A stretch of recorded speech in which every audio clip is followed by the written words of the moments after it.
Welcome to Season 5 of the Agile Brand with Greg Kihlstrom, where we talk with enterprise and technology platform leaders about the people, processes, and platforms that make marketing and customer experience successful, scalable, and sustainable. This is what creates an Agile brand. I'm your host, Greg Kihlstrom, advisor and consultant for Fortune 1000 marketing and CX leaders and teams as principal and chief strategist at GK5A, and best-selling author, keynote speaker, entrepreneur, and Agile certified coach. The Agile Brand podcast is brought to you by TEKsystems, an industry leader in full-stack technology services, talent services, and real-world application. For more information, go to teksystems.com. To sign up for the Agile Brand newsletter and get the latest insights and articles on marketing technology and CX, or to purchase a copy of my latest book, House of the Customer, go to gregkihlstrom.com. You can also find all my books on Amazon and other retailers. And now on to the show. In this special episode, brought to you by Ceres Talent, a marketing staffing agency run by modern-day marketing matchmakers, we're going to talk about the state of the union, or rather the state of the recruiting union, plus talk with our marketing staffing expert to provide an outlook on the talent market as it currently stands.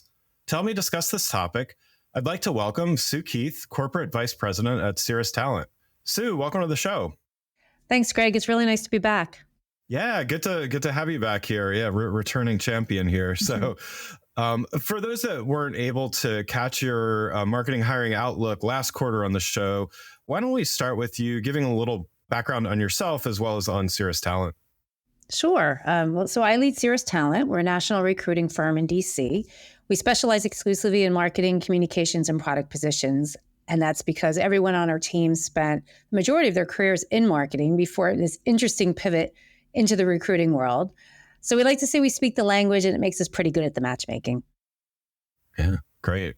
Well, so we're here to talk about that state of the recruiting union and what hiring managers and marketing managers and leaders should know about the current state of hiring full-time and contract marketing talent.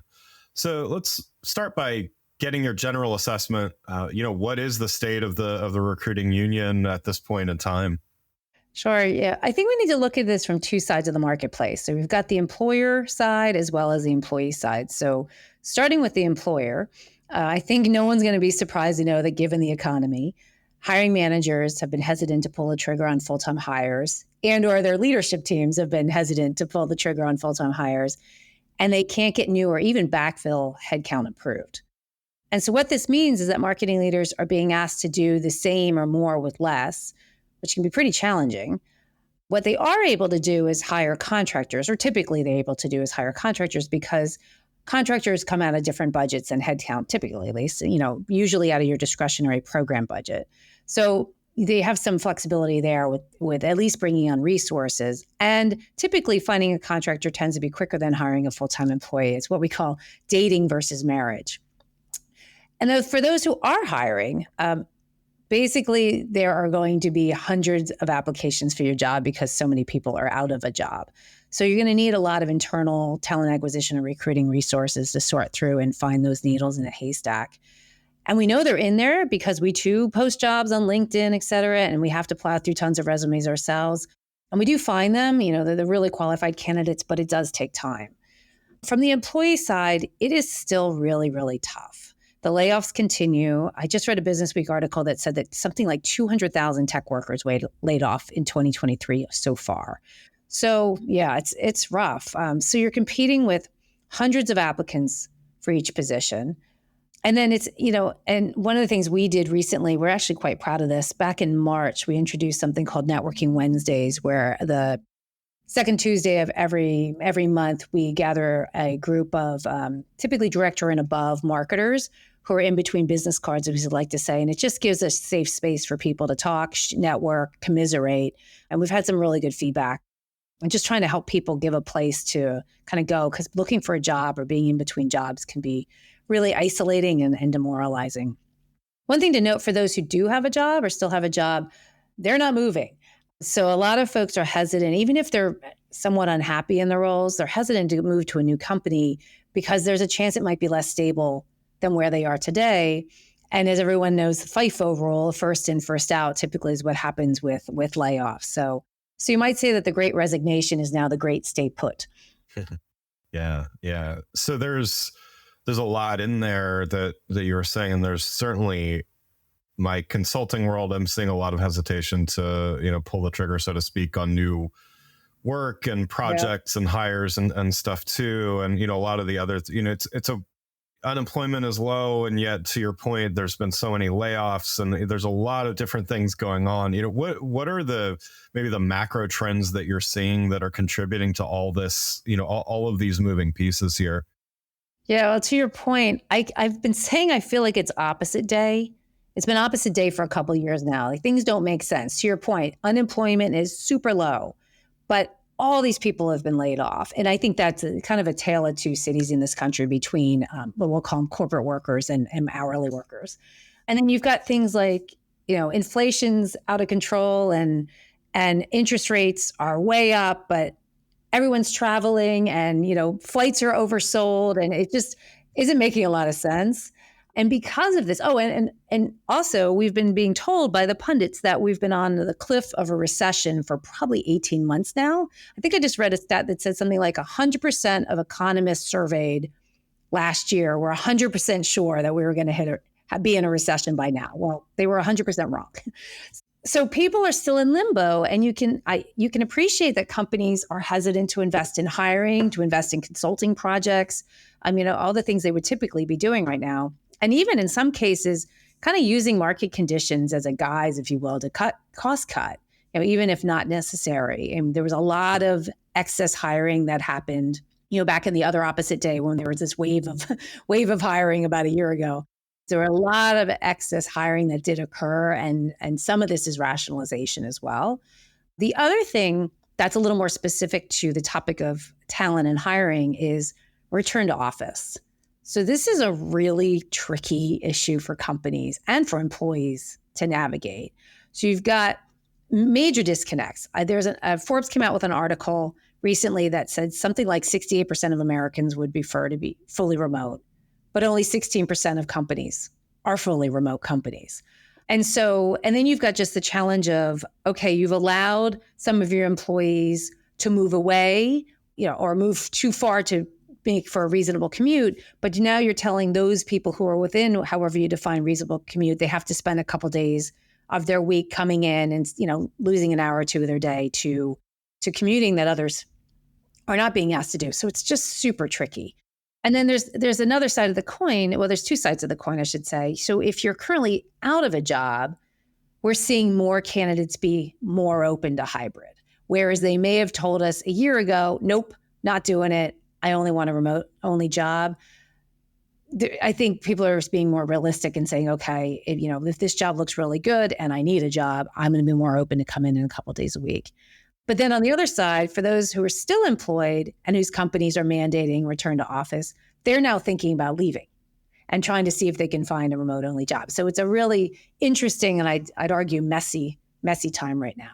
One more interesting thing that it's a stat we read, but we're actually seeing it play out in real life. So that same Forbes article said something like 23% of people would take a 10% pay cut if they could work from home indefinitely. And like I said, we're really seeing this. We're working on a director of corporate marketing position right now, which is remote only, which is actually somewhat unusual these days. The searches we've been doing have been hybrid. And we are seeing candidates who are really qualified for the job, who are maybe making a little bit more than it's budgeted for this particular position, and they're actually willing to take that small hit in order to be able to stay remote. While we're on the topic of the talent market, I wanted to share a little bit more about our sponsor, which is a company I've worked with, referred great talent to, and a company I recommend to the marketing leaders I work with as advisor and consultant, Ceres Talent. A lot of times when you work with a staffing company, your candidate matches can be pretty hit or miss. Ceres Talent is different because the founders are seasoned marketers themselves, and the company is focused exclusively on placing top talent in marketing and communications positions. They already speak the language of marketing and take the time to fully understand the requirements of the positions they're filling. As one of their clients said, because of their marketing expertise, they always really listen and completely understand exactly what I'm looking for in each search. If you're looking to hire a marketer, whether you need a full-time employee or if adding headcount is challenging in today's market, an interim marketing contractor might be what you need to keep the trains running. Go to www.cerestalent.com. That's CeresTalent.com, or follow the link in the show notes. Now let's get back to the show. So, from what you're seeing and from your assessment, how is, we're over halfway through the year now. How is 2023 stacking up to 2022? Certainly some drastic differences, some, maybe trends and movements, but, what are you seeing in difference kind of year over year? Well, and I knew you were going to ask me this question. What popped in my head is same Netflix show, just a new season. Yeah. 2022 started really strong when it comes to hiring, and it was a continuation of the wave that started actually early in 2021 is when we first started seeing this kind of explosion from like hunker down in 2020. We don't know if the world's going to stop turning to, hey, it's still turning, so we got to hire back up. We started to see the signs of the slowdown the latter half of last year. And one of our biggest clients I think we were working on 3 positions for them. They all got put on hold and we thought, oh, is this a sign? And it was. And we saw that continue through the first half of 2023. Sadly, my LinkedIn feed is still full of people who've been laid off and are, out there networking. And I would say at least once a day, someone we know refers a trusted colleague to us who's looking for a new job. But we are starting to see, and I'm really hesitant to say this, but we are starting to see what we think might be an uptick in things. We're seeing more people on LinkedIn announce that they've started a new job. And we're just seeing a little bit more movement in the market with clients coming to us. I don't think we're ready to say, we've bottomed out and we're now taking the turn. That still remains to be seen. But I definitely think there are glimpses of hope. Yeah, well, that's good. I'll take hope. It's good for everyone all around. Yeah, definitely. Well, at the end of the day, work has to get done at some point. You can only put off expenditures and hires and projects and stuff for so long, or else they just will never get done. So I think at some point, I know, I remember back in, 2009, the world kind of stopped there for a little bit at the end of 2008, early 2009. Mm-hmm. But towards the end of the year, at that point, I was running my marketing agency, and that year ended up being a huge year of growth for us. It's just the phones didn't ring for the first 3 or 4 months of the year, but then everyone had to get back to work. And I think things are different now. It's not quite so stark maybe, but companies still need to, they've got shareholders and stakeholders, and, they've got to move the needle, and they can only do so much with a small staff and stuff like that. So, I'm all that to say, I share some optimism here. So hopefully 2024 shapes up better. Good to hear. I also think too, staff burnout is real. If you're asking your teams, let's say you've lost a couple people on your team and you're being asked to hit the same numbers you did last year, at some point, something's going to break, or you're just going to end up not getting good work and good productivity out of your teams. Yeah, and when the market does pick up, they're going to be out the door. Right. Yeah. Exactly. Yeah. They're waiting. They're waiting for the exits at the right time. And mm-hmm. And when that happens, they're going to get snapped up because there's a lot of great talent out there. To that end, maybe what are those that are hiring or those that are considering hiring shortly? What's your advice to those hiring managers that maybe they're not paying enough attention to? Yeah. So I think, and this isn't a COVID or a economy answer. It's been going on for a long time, but I think it still holds very true. I think they're not paying enough attention to parallel experience. And what I mean by that is, if you're a good marketer with, let's call it strong marketing bones, you should be able to work across industries and products or services. Now, I don't want to belabor this, but I think there is a difference between someone who's done consumer marketing versus B2B marketing. Those are two different animals. But, requiring a certain domain experience can really limit the eligible candidates you want to talk to.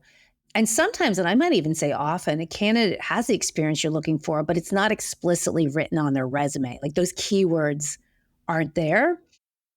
That said, too, given that every marketing job that's posted these days is getting 200 plus applications, I recognize that it's hard for companies to do the type of digging that's required to like really thoroughly review every resume to see if it's in there.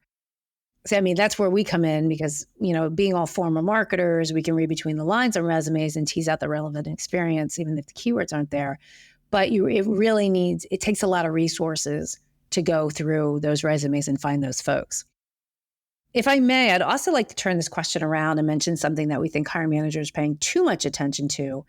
And that's what we call short stints, or what, more professionally said, maybe is short tenures at companies. Couple of things. We just had a multi-year global pandemic, which drove unprecedented layoffs. Then we had this crazy hiring spree, and then we're back to more rifts this year. And second of all, we know in a downturn, unfortunately, one of the first functions to get cut tends to be marketing. So we encourage hiring managers to pay more attention to the applicant's skill set and experience and less to the short stints. Now, we get it. We too are really cognizant of short tenures, and we tend to put candidates through their paces when we ask, okay, why'd you leave here? Why'd you leave there?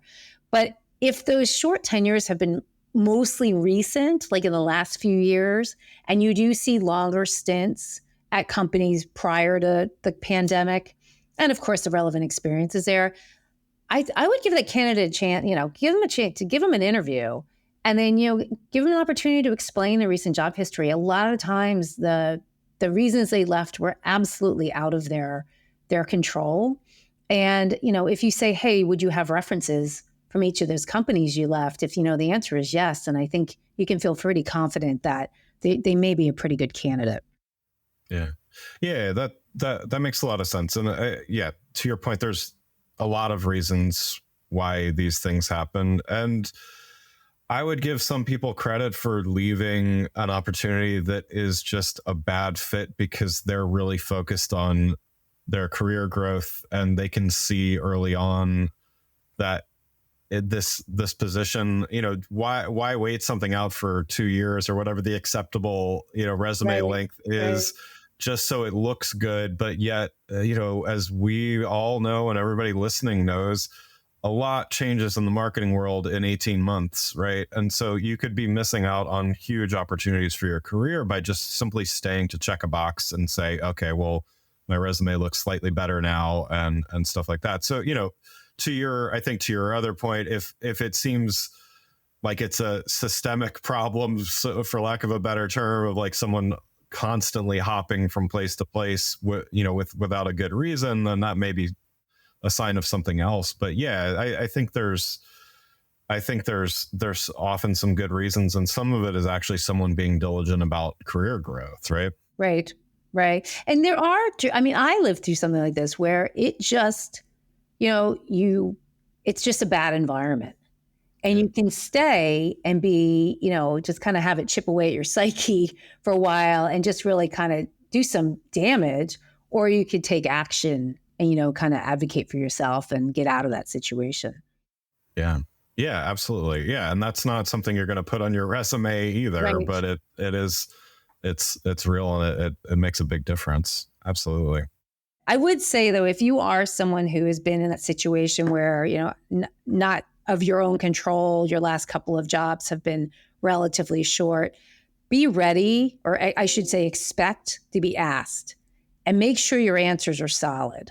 And of course, I think we all know you can't be bashing your former employer or former boss, so you have to tread carefully. But don't be. Sometimes I'll ask candidates about it, and they seemed a little taken aback. And I think everybody should be ready with your answers. Yeah. Good point.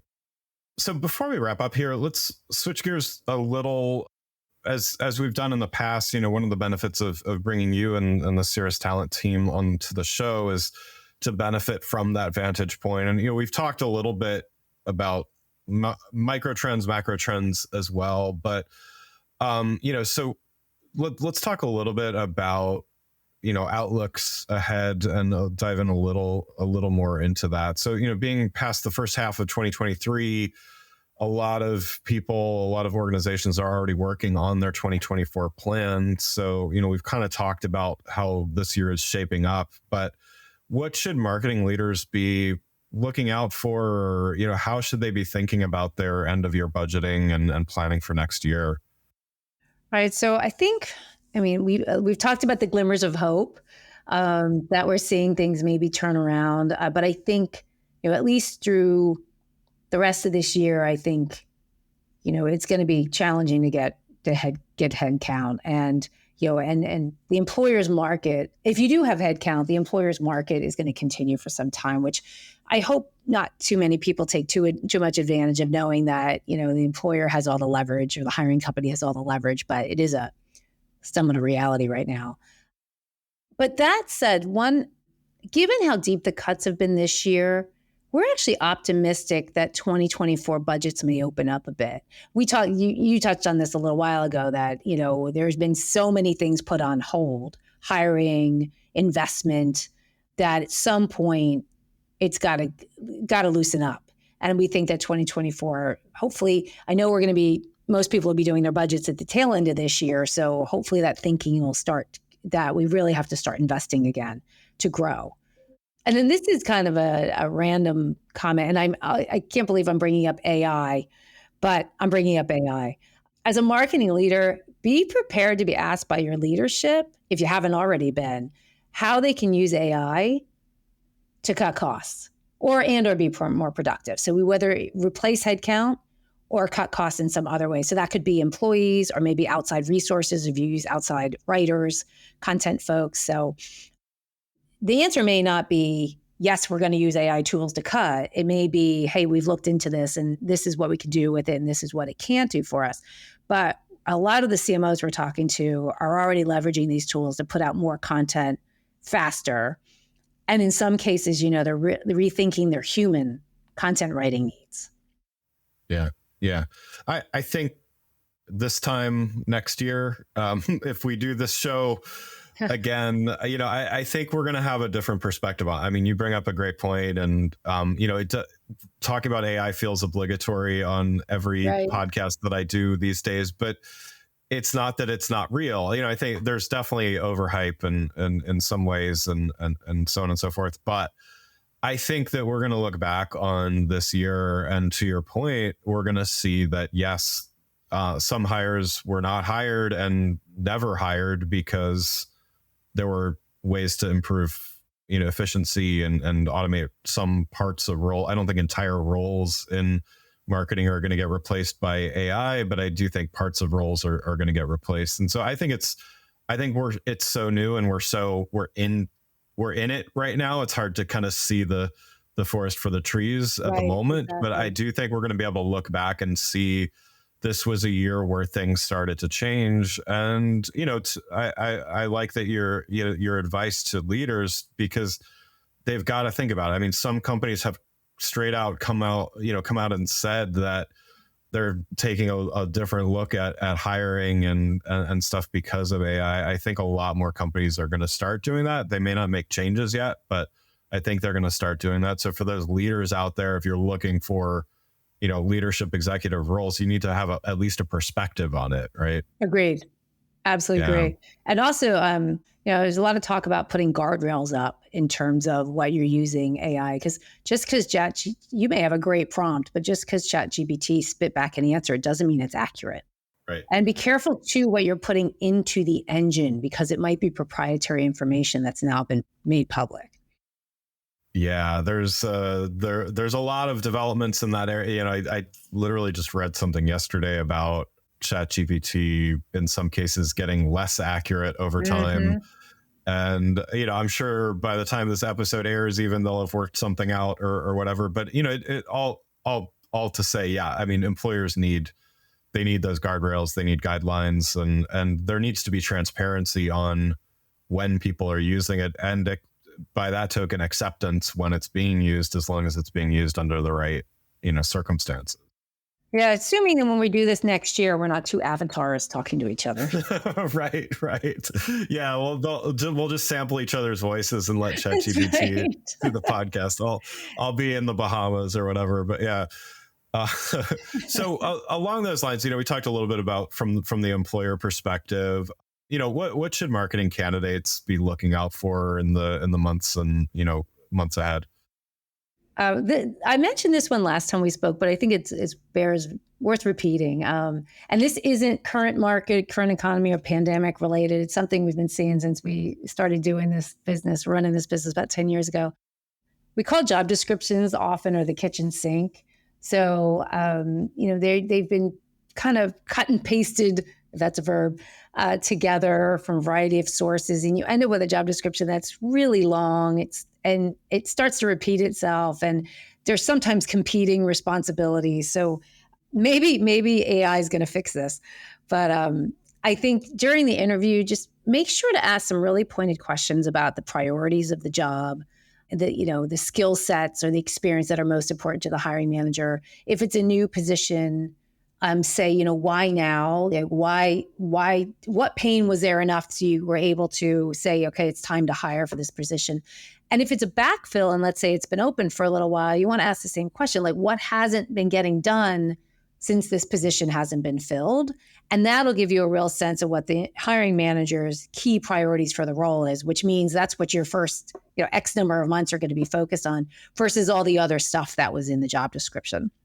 So with some questions, make sure you really suss out the true responsibilities of the job to, one, make sure you can do it, and two, something you want to do.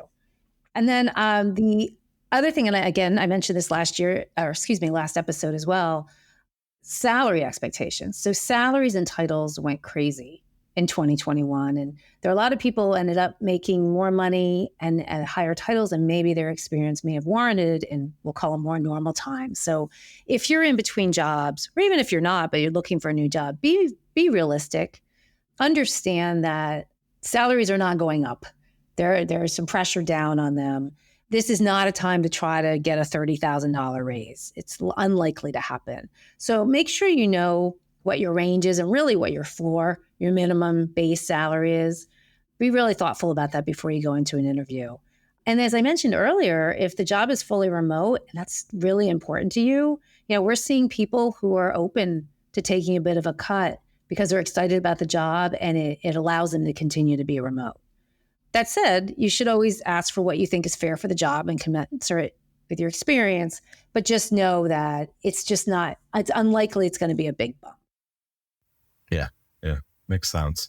Well, Sue, thanks so much for joining.